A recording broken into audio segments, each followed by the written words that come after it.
따뜻한 감성, 차가운 이성, 정확한 분석이 함께합니다. 뜨거움과 따뜻함이 함께하는 시간.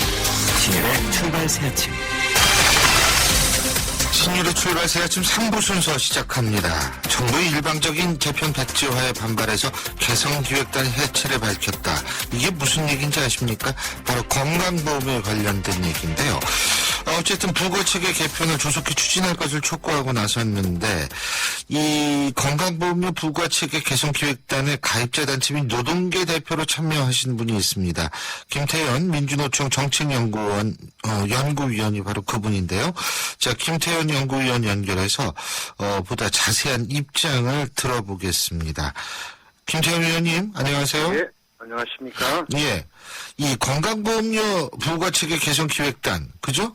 이게 정부에서 만든 겁니까? 아니면 민간에서 만든 겁니까?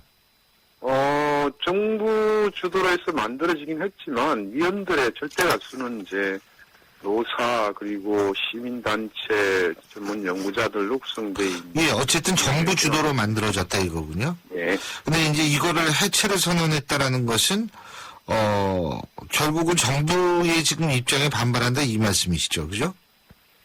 그게 정확히 말하자면은 기획단 스스로 해체를 선언한 게 아니라 네.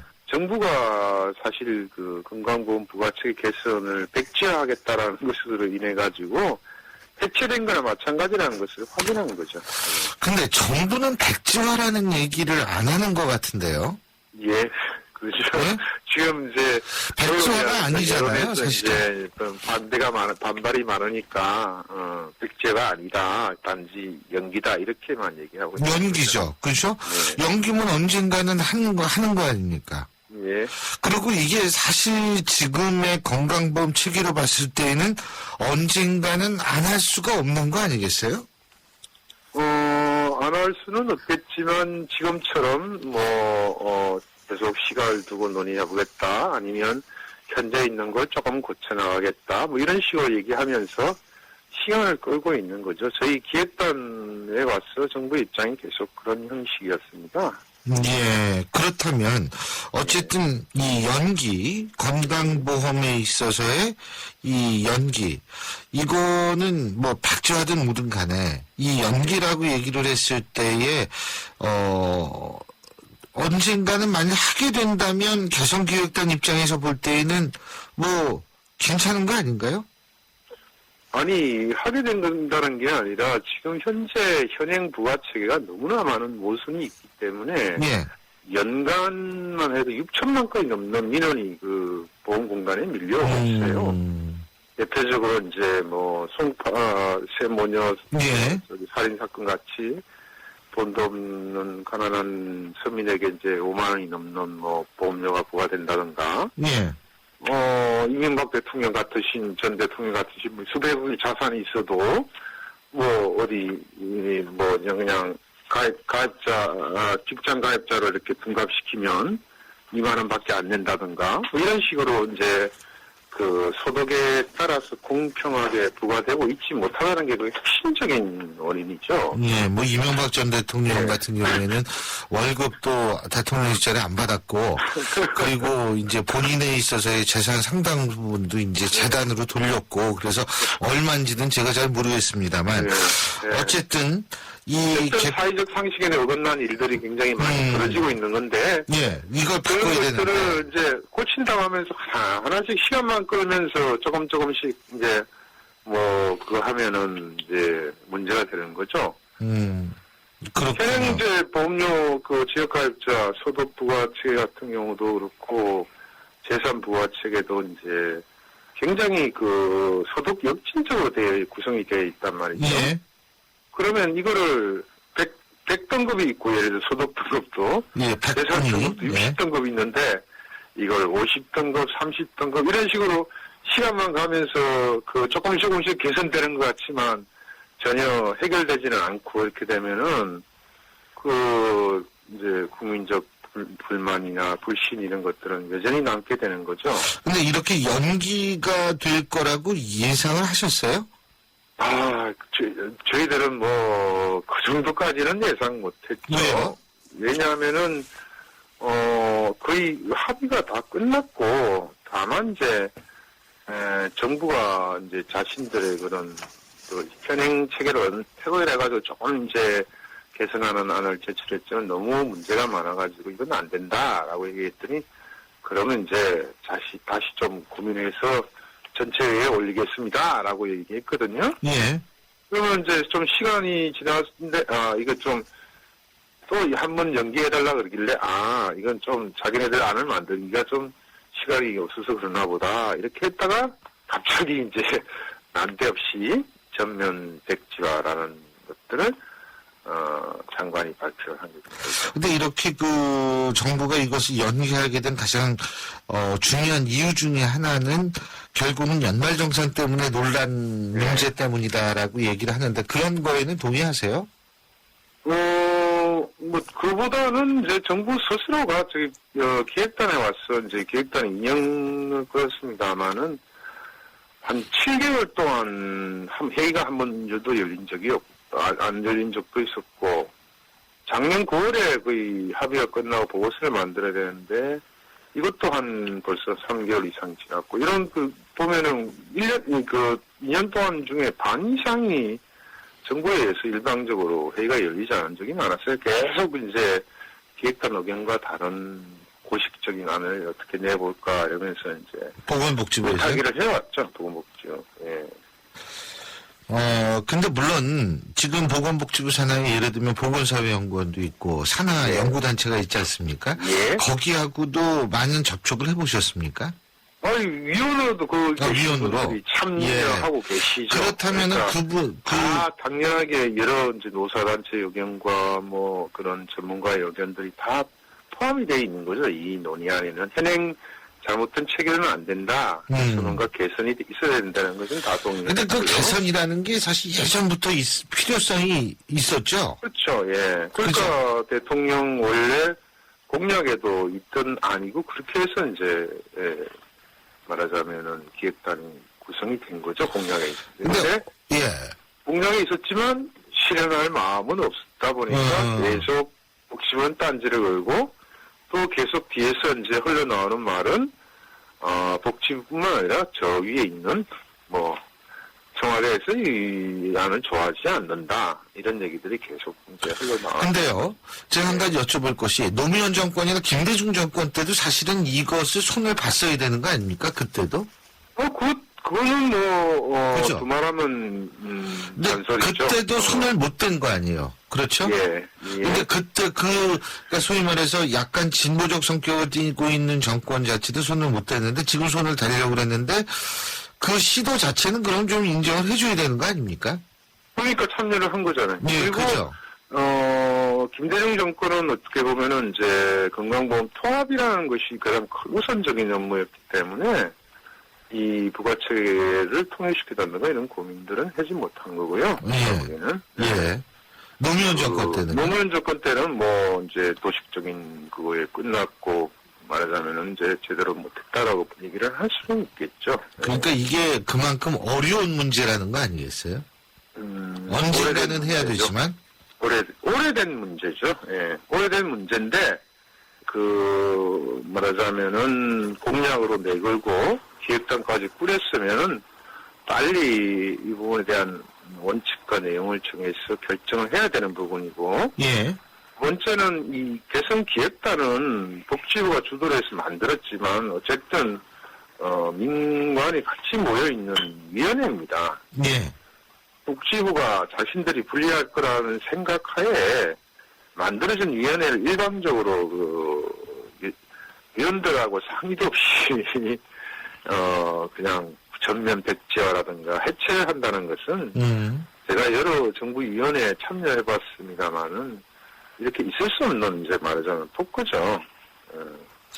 그렇잖아요. 예를 들어서 전체 안이 다 확정됐기 때문에 이 부분을 그대로 확정하고 정부 차원에서 이걸 추진할 것이냐 말 것이냐는 또 각종 여론을 수렴하는 절차라든가 입법하는 과정에서 다시 또 확인하는 과정들이 필요하죠. 근데 그런 거 없이 그냥 민관이 만들어서 만드는 안은 자체를 최종 논의 과정을 못하게 한다는 것은 그럼 보건복지부 안은 뭡니까?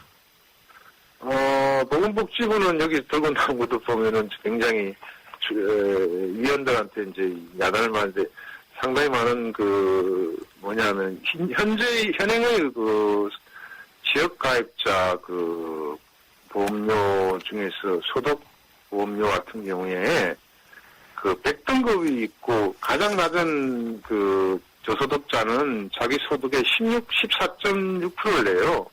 그리고 고소득자는 오히려 적게 내는 게 자기 소득의 2.3%인가 2%인가 그밖에 내지를 않아요. 그러니까 이게 직장 가입자는 자기 소득의 5.8%를 노사가 반문을 하는데 이게 똑같이 자기 소득에 비례해서 내는데 이게 더 불리한 저소득자한테 불리한 이런 소득 보험료인데 이 불합리한 불공정한 소득 비례 보험료를 그대로 들고 나온 거죠. 그래서 제 기획단 소위에서 이건 도대체 수용할 수가 없는 아니다 이렇게 하고 전체에 다시 한번 이게 수정된 안을 갖고 와라 이렇게 하고 끝났는데 이게 그렇다면 이렇게 볼 수도 있겠네요. 보건복지부가 그러한 안에 대해서 예를 들면 기획단에서도 반대가 있고 그러니까 좀 더 수정할 시간이 필요했다라고 볼 수도 있는 거 아니겠어요? 아니죠. 그거는 벌써 1년이 넘는 동안 회의를 안 하기도 하고 그렇게 해왔단 말이죠. 예.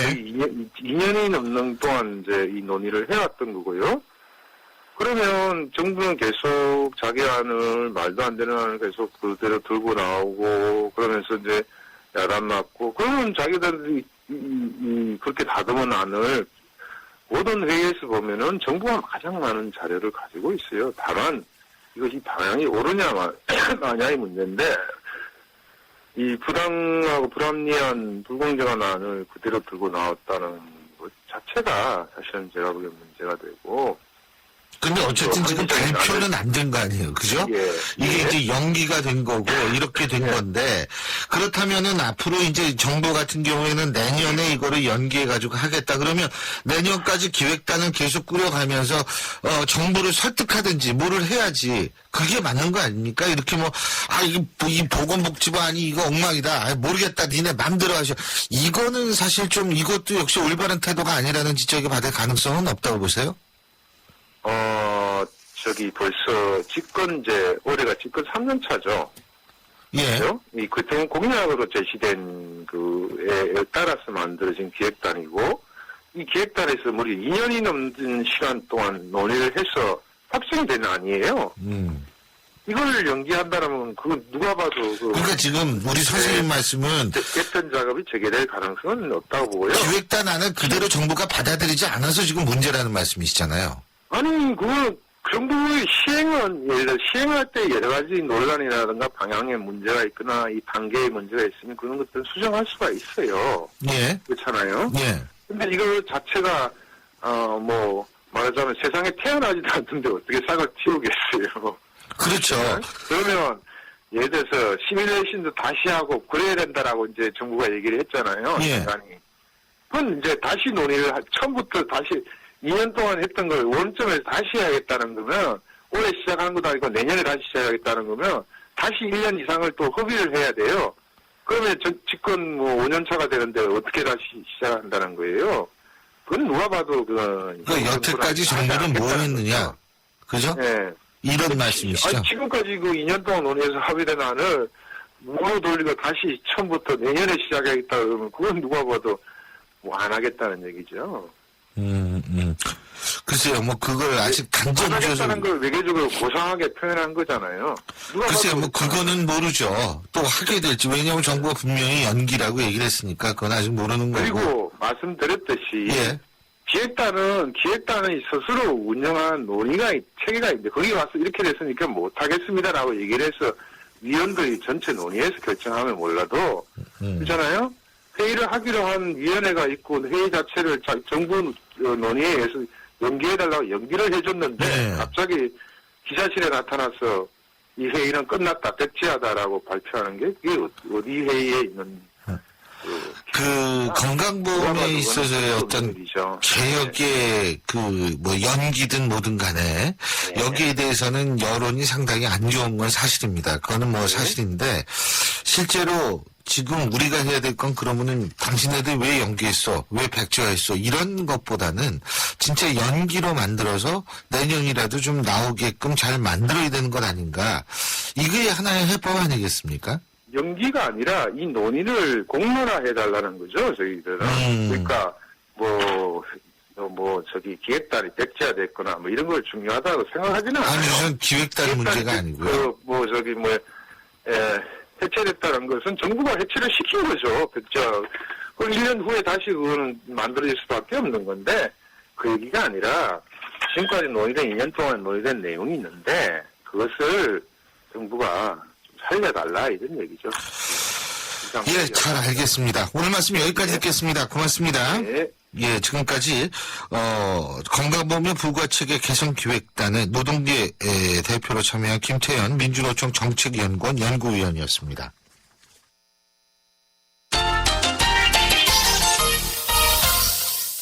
스포츠 소식 알아보겠습니다. 경향신문 김세웅 기자 연결합니다. 김세웅 기자. 네, 안녕하세요. 안녕하십니까. 우리나라 축구 대표팀 아시안컵에서 준우승을 했죠. 잘한 거죠, 이거? 그렇습니다. 네, 그리고 어제 우리 대표팀이 금일 환영을 했습니다.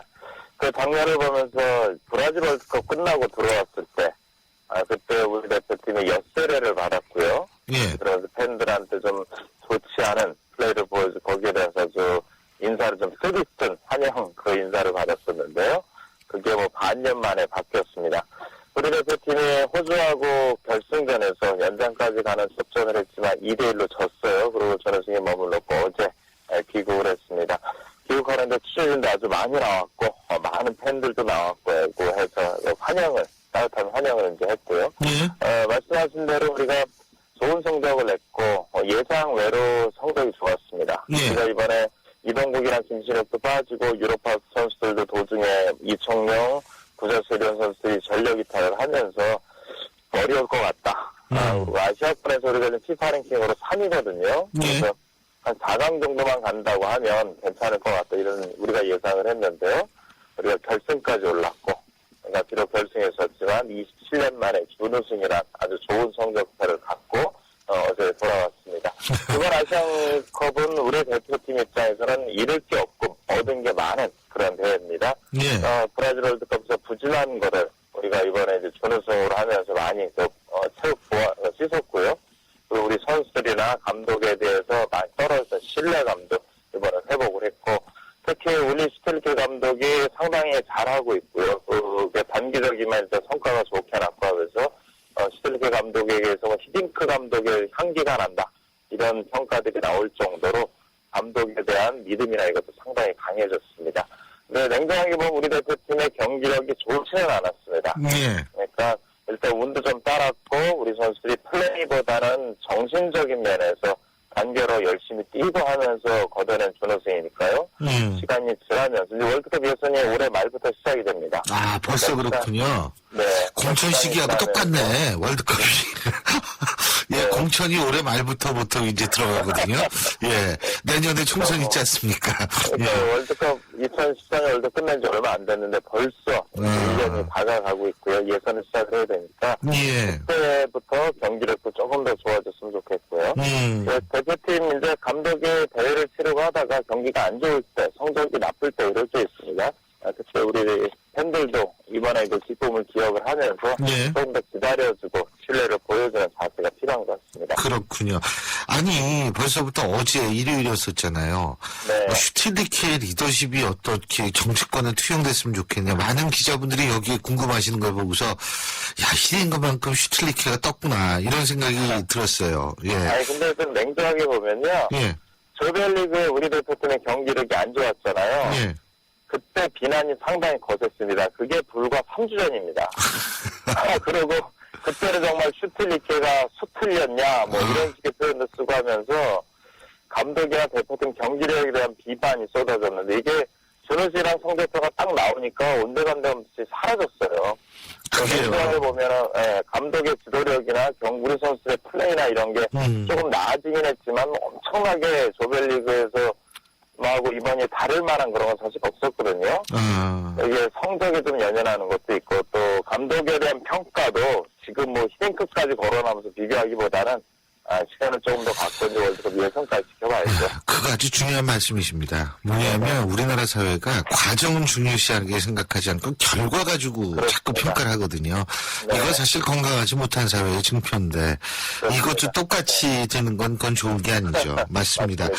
최나연 선수가 2년 만에 LPGA 투어 우승했네요. 그렇습니다. LPGA 개막전 코트 챔피언십이 끝났는데요. 최나연 선수가 무려 2년 2개월 만에 통산 8승째를 걸었습니다. 예. 16언더파를 기록을 했고요. 2위가 리디하고 장하나 15언더파. 그러니까 한타 차로 제치고 정상에 올랐고요. 16번 홀, 마지막 날 16번 홀까지는 한타가 뒤졌는데 17번 홀에서 최나연이 파를 하고 리디아고가 한타 앞서가던 선두였던 리디아고가 더블 보기를 하면서 그때 바로 순위가 뒤집혔고요. 그게 그대로 최나연 선수의 우승으로 이어졌습니다. 최나연 선수가 그동안 우승 없이 지내면서 울기도 많이 울었고 상당히 괴로워도 했고요. 또 전문가들은 약간 이제 쇠락기에 접어드는 거 아니냐 이런 평가도 사실 나왔었는데요. 그걸 모두 다 씻고 8번째 우승컵을 안았고요. 리디아고가 이번에 준우승을 했는데 준우승하면서 이제 이번 주 말에 세계 랭킹이 발표가 되게 됐는데요. 거기에 리디아고가 세계 랭킹 1위로 올라왔을 때 확실히 보입니다. 예. 지금 리디아고가 17세 9개월입니다. 그러니까 나이로는 지금 만 18살인데요. 세계 랭킹 1위가 되게 되면 여자 선수 중에서는 신지혜 선수가 최연소로 세계 랭킹 1위 된 게 22살 때였거든요. 남자 골프에서 타이거 우즈가 1위를 한 게 21세 5개월 때였습니다. 예. 그거보다 훨씬 더 빠른 시기에 세계 랭킹 1위에 올라가는 거죠. 뉴질랜드 교포 리디아고에서 선전을 보는 것도 올해 여자 프로골프의 아주 흥미로운 관전 포인트입니다.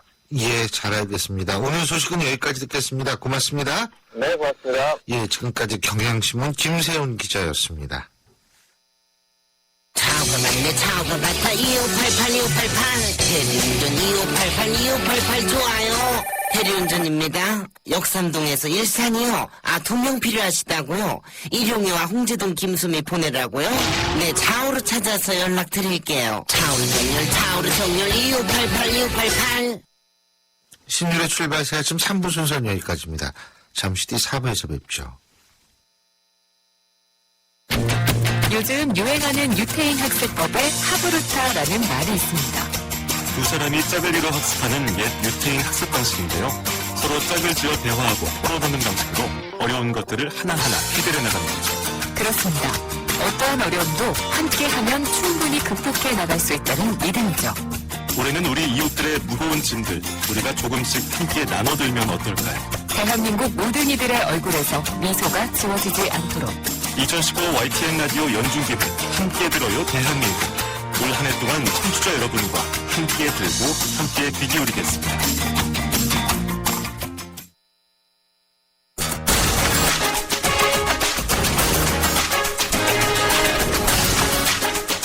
황태수 박성명의 베스트 베스트.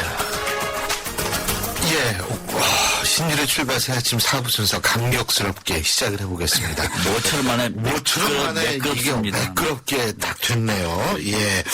뭐 여러분 들으셨겠지만 오늘도 황태순 박상병 두 분 평론가와 함께 하겠습니다. 자, 한 주간의 베스트 워스트를 뽑아야죠. 먼저 워스트부터 해볼까요? 워스트? 그죠? 워스트요. 예, 황 의원님. 저는 송영근 예. 새누리당 위원, 예, 전 기무사령관 출신의 예비역 육군 중장. 예.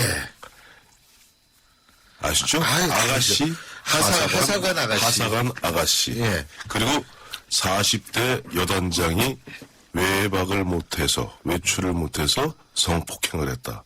정말 가당치 않은, 예. 이건 궤변도 아니고 뭐라고 그래야 돼요? 철학입니다. 왜 이러세요? 아니, 철학입니다. 그걸 실수가 아니고요.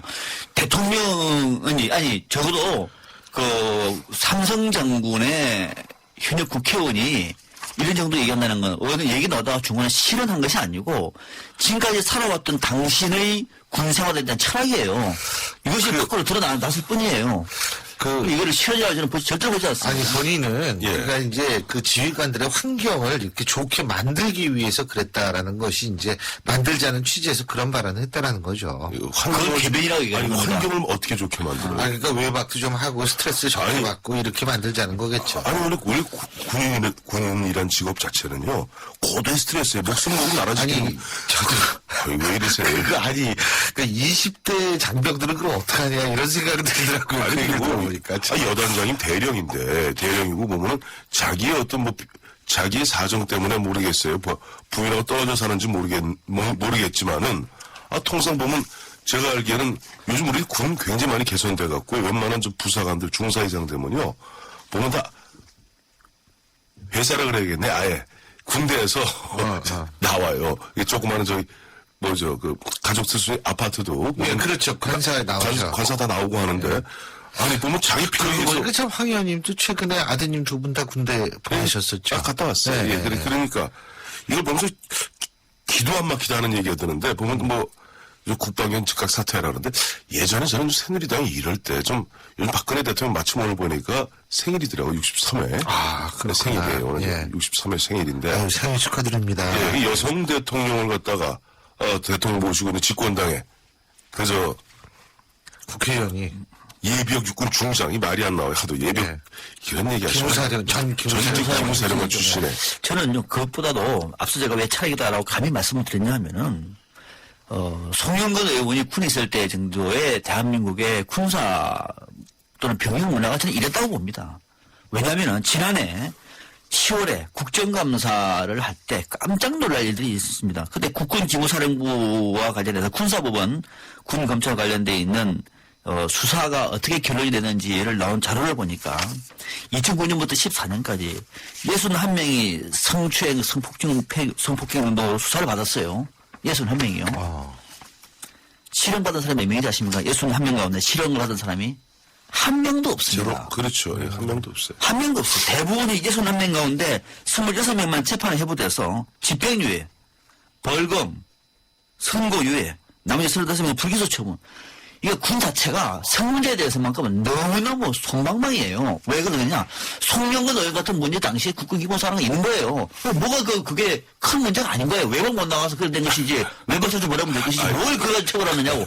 이렇게 왔기 때문에 나는 이번에 철학이 오고 있는 겁니다. 너무 과격하게 하지 마시고. 새누리당에서도 이럴 때 보면은 김무성 대표가 뭔가 환골탈퇴하는 모습을 보이려면은 예. 송영근 의원에 대해서 당 차원에서 뭔가 조치를 해야 됩니다. 지금 윤리위원회 해부하고 또 이런저런 시간만 때울 생각해서는 안 되겠죠. 근데 이제 이분에 대해서 하도 논란이 많지만 본인의 주장대로 진짜 환경을 개선하기 위해서 그런 얘기를 했을 수도 있어요. 근데 이제 하사관 아가씨 이런 단어는 삼성 장군 출신으로서는 자제했어야죠. 사실은. 40대 중반인데 성적인 문제가 발생할 수밖에 없지 않느냐는 측면에 우리가 한번 되돌아봐야 한다. 이 말이 된다고 생각하세요? 근데 하사관 아가씨면은 중사, 상사 아저씨, 장군 할아버지 이렇게 되는 건가요? 너무 나가지 마시고요. 네. 저는 여기서- 이 대목과 관련해서 예. 정말 좀 짚어볼 대목이, 예. 근데 송영건 의원의 얘기뿐만 아니라 그 또래의 또는 그 비슷한 연배들이 그렇다고 얘기하면 이런 거는 한 사람의 잘못이다고 비판한 것이 아니라 병영문화 혁신을 해야 됩니다. 그러니까 군 검찰 군사법은 이 차이 가지고는 안 됩니다. 왜냐하면 그 얘기는 예전에 그러니까 이 나왔었죠. 군 네. 지휘관이 군 법원을 관할하고 군 검찰 관할하는 이런 경우가 있을 수 있습니까? 그 지휘관이 만약에 송영건 기무사령관 같은 지휘관을 만나면 어떻게 됩니까? 성폭행 하더라도 정말 그게 무슨 문제야. 그 예방 못 나와서 그런 건데 좀 용서해줘.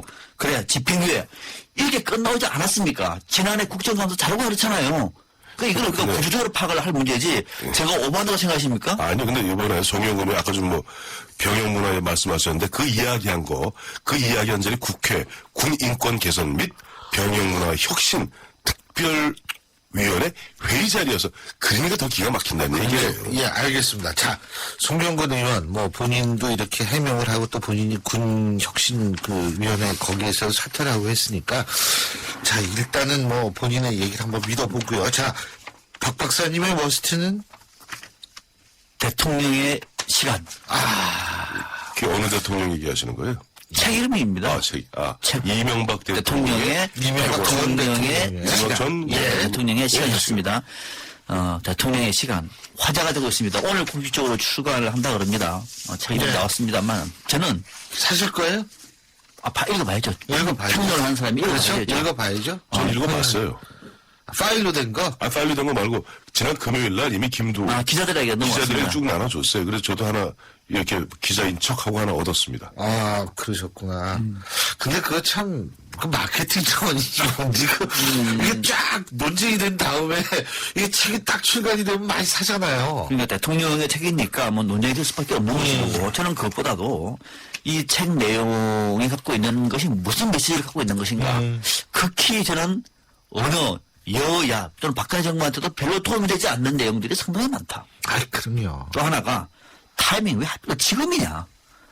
하필 왜 지금이냐. 지금이 어떤 타이밍이냐면은 오늘 오전에 원내대표 경선이 있고 이번 주부터 자원조사 국정조사 본격화 됩니다. 저 아까 인터뷰 했어요. 그렇습니까? 저기 자원조사 특위 국정 그렇죠. 국정조사. 오늘부터 또 거기다가 해명하는 내용까지가 아주 위협적입니다.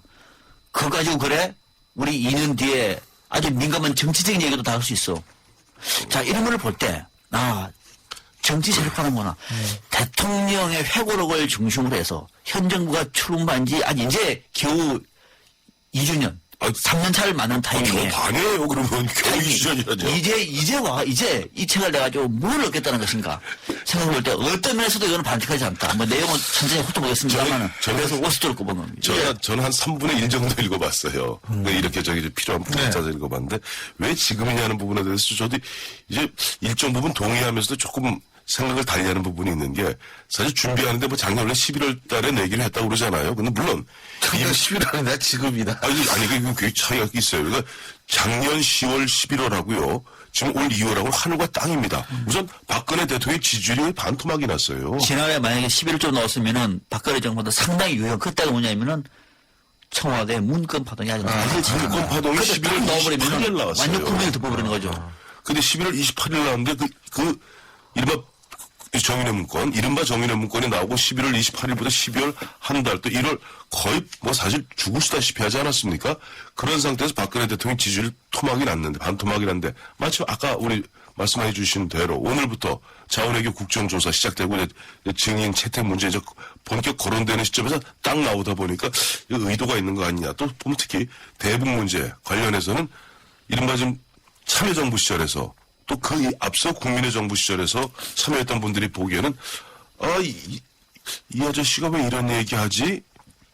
막 우리한테 좀 뭐 황칠하는 거 아니야 하는 그런 느낌을 갖다 줄 수 있는. 그러니까 이 딱 경우에 보기에 따라서는 이명박 전 대통령이 박근혜 대통령을 향해서도 일종의 경고 메시지를 보내고 또 지금 뭐 이명박 전 대통령 갖다가 국정조사 증인들을 채택하겠다고 지금 벼르고 있는 야당을 향해서도 잠깐만 그렇게 말씀하시면 제가 5년 동안 대북 문제 관련해서 과거 참여정부나 국민의 정부에서 얼마나 어떻게 했는지 내가 한번 열어볼까요? 하는 또 약간의 경고의 메시지 있는 것 같고. 근데요, 중요한 건 뭐 경고하고 다 할 수 있는데, 중요한 거는 지금 박근혜 정부 하에서는 이제 남북정상회담 하기가 힘들어졌어요. 어렵죠. 하고는 국민들이 그럴 거 아니에요. 저 얼마 갖다 줬지. 이렇게 생각하고. 이렇게, 이런 식으로 생각을 하게 만들어서 남북정상회담 하기 힘들고. 당장요. 그리고 저는 한 가지 여쭤보겠습니다. 중국하고의 외교도 힘들어졌어요. 원자바오 총리의 얘기가 나오지 않습니까? 그거 안 읽어보셨죠? 책을. 그러면 그 말씀 하지 마세요. 왜냐하면 제가 My Life, 예전에 클린턴, 조지 부시의 디시전 포인트, 결정의 순간, 다음에 이번에 그 원자바오 부분 나와 다 읽어봤거든요. 그거는 힐러리 클린턴은 어느 정도 할 수 있는 얘기를 다 한 것뿐이에요. 그거 갖고 문제된다고 얘기한다면은 어떤 면에서 그렇게 생각하시죠? 그러니까 문제가 안 된다. 그런데 저는 좀 생각이 다른 게. 근데 잠깐 보세요. 그러니까 예를 들면은. 어떤 부분이세요? 지금 예를 들면은 제가 지금 찾았는데. 뭐냐면은 이제 여기 있다. 저는 북한의 젊은 지도자에 대해서 잘 모릅니다. 그러나 우리는 북한에 대해 인내심을 갖고 기다려야 한다고 생각합니다. 원자바오 총리 이렇게 얘기를 했는데 그렇죠. 이명박 대통령은 우리는 늙고 은퇴하는데 북한의 젊은 사람이 권력을 잡습니다. 네. 5, 60년은 더 집권할 텐데 참으로 걱정입니다. 이렇게 얘기를 하니까 예. 원자바오는 세상이 그렇지만 역사의 이치가 그렇게 되겠습니까? 이건 뉘앙스가 자, 얘기 어떻게 그다음 예. 그 지금 이렇게 얘기해서 뉘앙스가 원자바오 전 총리가 북한에 어떻게 보면 조속한 뭐랄까 원자바오 총리가 당시 전 총리가 예, 지금 현 예. 총리가 아닙니다. 당시 총리가 그렇게 얘기했다는 것이 원자바오 전 총리 당시 총리 입장에서는 김정은 체제가 오래 갈 것 같지 않다고 얘기했다는 듯이 저는 해석하는 이렇게 거예요. 들거든요. 그걸 전체를 읽어보시라. 그게 지금 신문에 일부 발췌된 그 내용 보시고는 이해를 못합니다. 그걸 쭉 읽어보면 그럼 이게 무슨 뜻이에요? 아니, 그건 우리 얘기하는 얘기들이에요. 그럼. 아니, 이 얘기인데 50년, 60년 가겠어요? 어느 정권이. 자, 그게 보면 중국 같은 경우 지금 보면 10년 단위로 정권이 바뀝니다. 정확히 따면 지도부가 바뀌는 거죠. 그러니까 언젠가 북한도 중국식 개혁 개방을 통해서 그런 식으로 갈 수도 있다. 여러 가지 가능성이 있는 것이지. 그럼 북한이 그러면 이 3대 세습에서 가는 게 정당하다고 그거 갖다가 입 꾹 다물고 있는 것이 아니요. 정상인가요? 그거는 그렇게 물고 갈 문제가 아니고요. 지금 이 얘기는 그러니까 힐러리라든지 무슨 쿠시라든지 다 된다고 하는데 그쪽은 상황이 좀 달라요, 우리하고는. 뭐냐면 그쪽 같은 경우에는 말 그대로 외교 대국가 아닙니까? 그들의 주도자로 세계 외교를 끌어나갑니다. 상당히 전략적인 포인트가 있는 겁니다. 국가에게 도움이 돼요. 우리는 남북 문제는 아주 비밀리에 우리가 접촉할 수밖에 없지 않습니까? 당사자거든요. 더더욱이 중국은 그런 외교에 남북 간의 외교에서 굉장히 중요한 일종의 사이드 팩트입니다. 굉장히 중요하다고 얘기하면은 이 문제만큼 우리가 전략적으로 접근할 필요가 있는데 그런 공개를 하는 것이 대한민국의 국가에게 도움이 되느냐? 도움이 안 된다는 얘기예요. 그 얘기는. 그러니까 할 수 있는 없느냐 문제가 여러 가지 얘기가 나오는 거는 좋아요. 제가 도움이 네. 가장 크게 되는, 가장 도움되는 얘기 딱 하나 해드릴게요. 네. 자, 2000년에 김대중 당시 대통령께서 유유남북 정상회담하고 그다음에 그 다음에 5억 달러 대북 송금 문제가 불거져서 난리가 났습니다. 예. 그 이후로 국민들이 보수와 진보가 쫙 갈라져서 보수 쪽에서는 왜 퍼주게 하느냐 욕하고 그야말로 난리가 났습니다. 자, 그렇죠. 5억 달러 이번에 보세요. 맞아, 이명박 대통령의 요지는 이거예요. 이명박 전 대통령 얘기는 북한 지도부는 지금도 보면 우리나라 대한민국 국민들이 과거 김대중 노무현 대통령 때는 우리 쪽에서 먼저 만나자고 요구를 했다. 이렇게 딱 써 있어요. 지금도 북한 김정일이나 그 지도부는 우리나라 대통령이 자기 못 만나서 안달이 난 사람으로 착각하고 있다. 그러면서 만나줄게. 그러면 돈 내라는 식으로. 글쎄요, 그 얘기가 그런 부분에서 자, 이런 부분을 갖다 오히려 이명박 전 대통령이 공개함으로써 자, 앞으로 예를 들어서 박근혜 대통령 지금 가뜩이나 지지율 떨어지고 뭐뭐한데 남북 정상회담 하겠다고 아마 그 주변에 희한한 참모들이 만약 있다면은 아마 100억 달러를 퍼주고도 하겠다고 이상한 수를 내지도 몰라요. 그런 걸 사전에 차단했다는 측면에서 단기적으로 남북관계에 꼬일 수 있습니다만은 장기적으로 봐서는 정말 비정상의 정상의 길을 만드는 어렵게 보면 그런 이정표를 만들었다고 생각해요. 그 이명박 대통령의 그 남북 관계가 대한민국 남북 외교 정책의 비정상화를 정상화시켰다는 단초로 보십니까? 비정상화로 갈 수 있는 비정상화 뭐가 정상이고 뭐가 비정상이고 돈 퍼주고 하는 게 정상이죠. 아니죠. 통일을 위해 통일을 얘기하는 거는 아니죠. 각 대통령의 정권에 따라서 얼마든지 협상을 할 수가 있는 거예요. 협상을 할 수 있대. 우리가 물밑거래하고 돈 갖다 퍼주는 게 그게 정상입니까? 아니 그러면은 5년 동안에 남북관계 아무것도 없었는데 그게 정상입니까? 자, 그럼 얘기합시다. 이명박 전 대통령 그 읽어보니 재밌는 얘기가 있더라고요. 자, 나보로 그러니까 이명박 얘기예요. 이명박 전 대통령 얘기. 나보로 내가 5년 동안 내가 대북 강경책을 써서 몸은 천안함 연평도 사건이 터졌다고 얘기하는데 그렇다면 김대중 정부에서는 그렇게 다 이른바 그렇게 유화책하고 갖다 주고 했는데도 왜 99년 연평해전 2000년 연평해전 나서 윤영아 소령도 떼죽음을 당했느냐. 그리고 그다음에 참여정부에서 그렇게 유화적으로 했음에도 불구하고 왜 북한이 보면 핵실험하고 우리한테 그렇게 마치 뭐랄까 갑의 입장에서 쥐고 흔들었느냐. 그게 정상입니까? 아니 그럼 250년 5년 뒤에 왜 북한이 3차 핵실험 왜 합니까? 똑같은 것도 아니에요. 그러니까 북한 핵실험 문제를 갖다 줬기 가지고 때문에 힘을 늘려갖고 한 거예요. 그러면 그걸 이명박 정부가 했습니까? 아니 참여정부 때 동포정부 시 이명박 정부 때 말년에 핵실험 아닙니까? 대북정책의 논쟁으로 넘어가는데, 자, 그 얘기는 여기서 줄이고요. 자, 이제 베스트를 할 시간이 얼마 많지가 않아요. 베스트를 한번 해보겠습니다. 자, 그러면 이번엔 베스트는 영예스러운 거니까 두구두구를 한번 주십시오. 예. 자, 두구두구. 자, 박상민 박사님. 지금 우리가 통일 문제를 얘기합니다. 정말로 우리 대한민국 배워야 됩니다. 1월 31일 날 세상을 떠난 리하르트 폰 바이체크 전 독일 대통령을 보았습니다. 예. 특히 뭘 잘해서가 아니라 정말로 대한민국의 통일을 위해서 애쓰신 분이고 통일은 어떻게 하는 것인가. 동독과 서독이 서로 분단되어 있을 때 이제 큰 거무의 정치가 나왔기 때문에 통일이 통일이 있었던 겁니다. 대한민국은 안 됩니다. 절대로 이런 상황은 안 됩니다. 정말 우리 본받아야 되는. 그래서 이미 운명하신 분에게 꽃한송이 바치는 심정으로 베스트를 뽑았습니다. 이 바이세커 대통령의 동생분이요. 네. 아주 유명한 핵물리학자인데 아주 유명한 반핵운동가입니다. 맞습니다. 그래서 실제로 이 집안이 인권과 반핵에 있어서는 평생을 다 헌신을 했다. 이렇게 또 근데 볼 수 있는. 폰바이제커 대통령 때 그 총리가 누구였어요? 바이세커 콜이 주로 총리를 헬무트 했었죠. 콜입니다. 네. 그러니까 저 보면은 바이제커 네. 그분에게 이제 유명을 달리하신 분에게 명복을 빌지만은 보면은 우리가 이제 옛날 브란트 수상인가요? 거기서부터 빌리 브란트부터 보면은 헬무트 콜까지 그 독일 서독이죠, 당연히 정확히 서독 총리들의 일관된 동방 정책이었죠. 그런 부분들은 우리가 본받아야 되겠죠. 맞습니다. 그러니까 동일 같은 경우에는 실제로 그 이전에 전혀 정권이 다름에도 불구하고 예. 콜 총리도 그렇고 이전에 동방 정책 이걸 수용을 합니다. 대한민국과 같았으면 다 뒤집어 볼 겁니다. 뭐 까발리고 왜 돈 퍼줬느니 말았느니 하면서 근데 엄청할 텐데 거기서 안 퍼줬거든요, 독일은. 독일도 엄청 독일은 퍼줬습니다. 그건 뭐 알고 나서요. 그럼 프라이카프인가요? 그거는 독일은 여보세요. 당시 동독에 서독은 돈 이른바 프라이카프인가 해갖고 투명하게 했어요. 우리같이 물 밑으로 그 대북 송금하지 않았습니다. 정말은 맞습니다. 그 무슨 당시에 얘기하는 거예요, 지금? 서독은 동독에 쓰레기까지 다 수입을 했어요. 누리벌을 공개적으로 했고 투명하게 난 했다는 다음에 거죠. 국회에서 공개하는 겁니다. 불투명하게 하고 그거 갖고 그 바로 이어받은 정권에서 대북 송금 특검을 걸 정도로 문제가 있었다는 거예요, 지금. 제가 잠깐만 개입을 할게요. 어쨌든 바이세커는 인권을 위해서 굉장히 힘쓴 대통령이다. 네, 독일은 이제, 통일했어.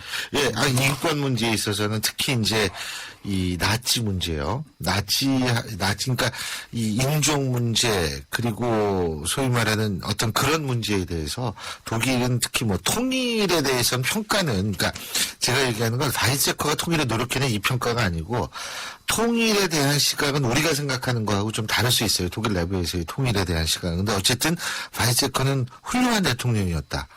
정말 인권을 위해서 이 굉장히 증진을 시킨 대통령이었다는 평가는 이거 읽어드릴까요?